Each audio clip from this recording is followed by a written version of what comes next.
yeah, it was the toughest part was really seeing my dad.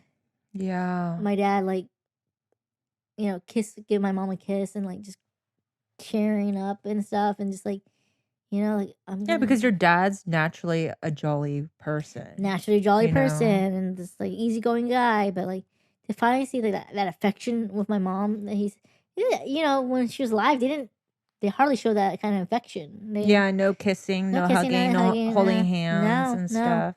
But like with my mom, he finally showed this affection, and like he's said like, oh, like, save me a place. Like He didn't have to show that affection, but he did it. he did. He It's went what his soul wanted to yeah. do. And like Mm. the saddest part was when Man. I told him what the doctor said to me, like that she's not coming back. Because both me and my dad were like hopeful. We're like, oh yeah, like Me too. she's I gonna was, come back, she's yeah. gonna bounce back. Yeah. But as soon as I heard from the doctor, and then I had to go tell my dad that, man, oh Oh, so man. your dad wasn't there. You had to No, we had to go. go tell him. So it Yeah. was just you And and Donna, Donna? talking to the doctor And you had after to tell this. Diana. Yes, when we got back, and I told my dad, like, it's just me and my dad, and I said, what's going on? I'm like, Dad, Man. it's not good. And, like, I told my dad, like, she's not gonna come back, and if she is, she's not gonna be the Annie that we know. And yeah, it's just, and he's just like, I'm and sorry. then I didn't know you had I thought you guys were all with the doctor. And no, we were all saying had to. that. Me and Don had to break the news to my sister and to my dad, and That must have been so difficult. hardest to say to my dad. And my dad's like, and then of course my dad just breaks, and he's like, Annie, like why? Like poor Annie. He's like, of all the people, like why Annie? Like, Mm-hmm. and that's why he started tearing up and stuff. Mm. Hearing that, like the love of your life, the person that you Spent so many years with, you Yeah. guys share photos of them back like when they were like, I don't know, 20, late 20s? late 20s. Yeah. They're in college when they met.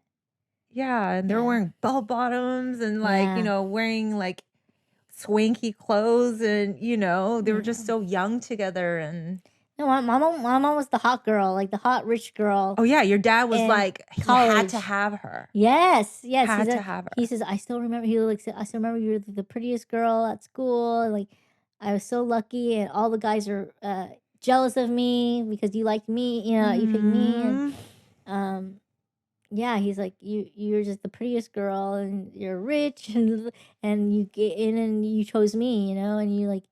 Yeah, she left her family to be with him here. She was so determined to be with my dad that she went to Hong Kong to let her dad know, like, no, I'm gonna move And wherever Leonie was goes. His favorite, your grandpa's favorite, Was, right? yeah, it was. And after that, she was not. But yeah, she bought even the rings, like the rings herself, because I don't think my dad could afford it at the time. Mm-hmm. And yeah, so she just bought some rings, the like gold bands, and she's all right. I'm ready to get married to this guy. And she just was down. My mom was always down. Yes, definitely. Always life on her terms, and she would just go for it. And that's something that I want to take from this loss, is like how much my mom like lived her life the way she wanted it to be, and just like also to let anyone who's listening know that like my mom had a great life. It wasn't like this shitty, dark way of living that is like, I gotta kill myself. It's like, no. The way they portray it on film and stuff, a lot of the times, like they have like a terrible life. It's just, there's a reason. Yeah. There's gotta be some reason, right? Like depression was her reason, right? Mm-hmm. Like depression is just a mental illness, and that's why I really want to bring more awareness to mental illness, and especially the Asian community. Yes, this is like before our generation. It was not even like respected as like a real thing.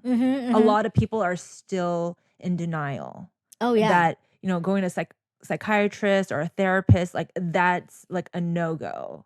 It doesn't exist. Yeah, it's like, and that's dangerous. My mom wasn't comfortable talking to people about her mental health, or didn't know what to say or where to go, what to do, and like and we're lucky we're surrounded now, like TikTok everywhere, on the internet, on YouTube, on TV. It's like mental health so common. Yeah, it's so common. Yeah, that you can talk about it so freely.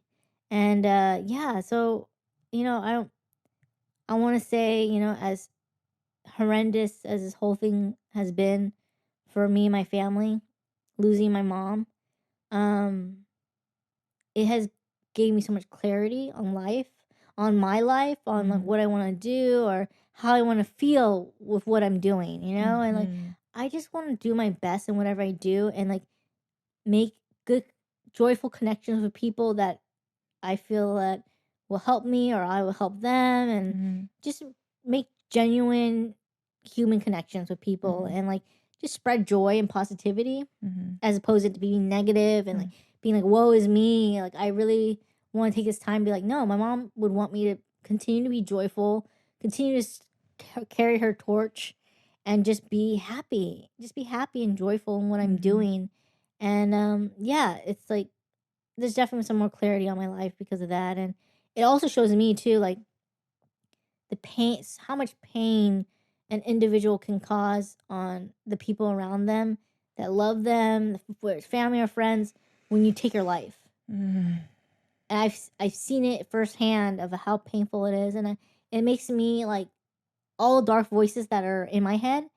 It really, really silences those thoughts because I'm like, yeah, my darkness might say, "Oh, you're not good enough," or "Why are you alive?" or "Oh, this and that." I'm Mhm. like, Like, you're a burden. You used to no, say that. You're like, yeah, "Oh, am I a burden to yeah, everyone?" Like, yeah. you used to And say I'm like, that. that's a shitty thing to think of, and I'm like, I'm not Mhm. gonna give in to those thoughts because no way am I gonna take away my own life and It's a cause that ripple. pain. It's Yeah, a it's a ripple.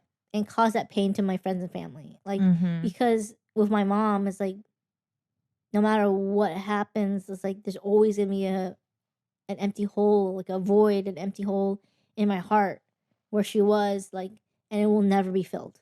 Nothing will ever come close to filling that space. It's my mom.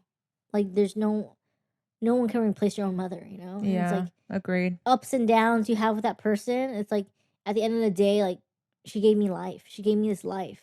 She gave Mhm. birth to me. And like I'm living this moment because she gave life to me.